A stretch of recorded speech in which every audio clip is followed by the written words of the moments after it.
The monitor. Last I left off on this, I got everything washed, and I still got to cut off the port plugs for the main hole, but that's not a big deal or a problem. However, I have been studying and figuring out where the railing posts go on the ship, and on the front here, if you look, there's a gap. So I was trying to figure out where. I understand that the railing goes along the side and then it curves about right here. So I had to get the this piece here, which goes about right about here. And I marked it off, and then I'm just going and basically eyeballing where the post would go before I start to get to the curve of the ship. And I'm going to eyeball it first, and then I'll get Mr. Measuring Stick out and go back in and get them somewhat even. And eyeballing it wouldn't be a big deal either, but I'm going to try to get the spacing here and get it to the correct angle. And then I'll go in with a Sharpie and basically do a dot for each post, and then go with my pin vise and drill in a very little small hole, and then cut out the photo etch rails and just start gluing and putting them on. And then I won't put the actually the railing on till probably real last. One thing about this ship that I'm going to do is I'm actually going to build it and put it on a display base like you've seen with my David and Jackson.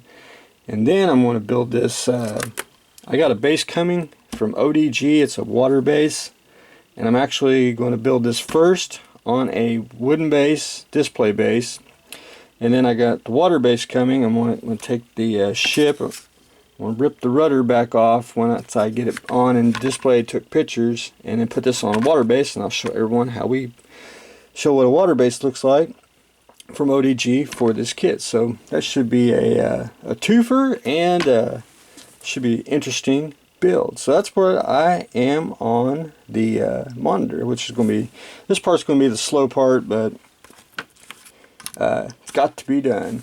The D7. Last I left on this, I did get the neck together, got the bridge on, got everything sanded. Even got the front end sanded. Hopefully I got it sanded smooth. I got to shoot a little bit of primer just so I can see, make sure I got everything sanded, top and bottom. And so I should be ready to rock and roll. But anyway, I did get the back here sanded down. It's just a god-awful seam. I mean, it fits good, but just needs a good old-fashioned sanding. But I got the neck on to the body, got the top on, got the nacelles on, and these got to have just a little bit of putty right here on both sides, and even probably underneath. But I'll jump that bridge. But anyway, I got the angle right on there. These just really, they fit, but they don't either. Just one of those things about this kit that just is. I did get the sub-assemblies, and always got to check to make sure the lights work every time you touch it. So the red should glow, and it'll be more diffused once I get a piece of sanded down clear plastic behind it. But there's that. We are looking good. And once I get it sanded and primered, I'm going to go in and add Fedoratrons, photo etch this. However, I recommend getting Fedoratrons photo etch for the D7 because this fret is actually for 1.5 ships. There's actually enough on here to do basically 1.5 ships. So the majority of this is going to be on the Romulan version that I'm going to do probably in a month or two after I do the B1 bomber. But I want to count off, see, like you get two of these, which actually go on the front here.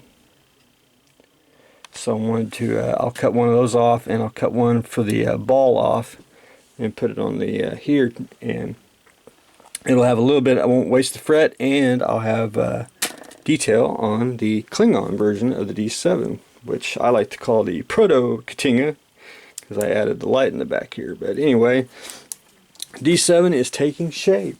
Stormtrooper, I finished him off. I got my base on there, or excuse me, my plaque. I went back in basically this morning and added matte varnish to all the soft spots, because I didn't want to get rid of the plastic shine, and it makes it more real looking. It looks more believable. Went and got the decals on like I explained in the last one. The only decals that I left off, and I did get called out for it, was the ear decals. It's basically just a little black line that goes right there, which I don't really care. I mean, it looks good without it, and I wanted to leave it off just for that reason. See if people are observe it. But anyway, you do get stickers, as in put on stickers, not decals, and I put them on here on the back of the gas canister, and actually they are real nice. I mean, they're real, they're not too thin, and they're not real thick like stickers you would, like you see on toys, or you know, like a sticker sheet.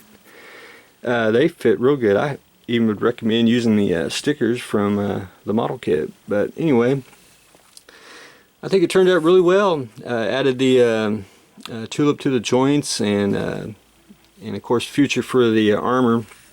His arms are still articulated, so I can move the position, you know, which way I want to. I move the head, and I can change out the gun and everything. So I'm looking forward to the Sand Trooper when he comes out. So I will probably do another one for that if time permits. But anyway, that's what I got going on today. I finished off the Bandai Stormtrooper, which he will probably go to a show in a couple of weeks, because I got one that's coming up in June. So I'm looking forward to that. Working on the D7. No Eagle Moss for a couple days. I'm going to take a little bit of a break, and then I'm going to start the railing duty on the USS Monitor. So stay tuned for the next exciting episode.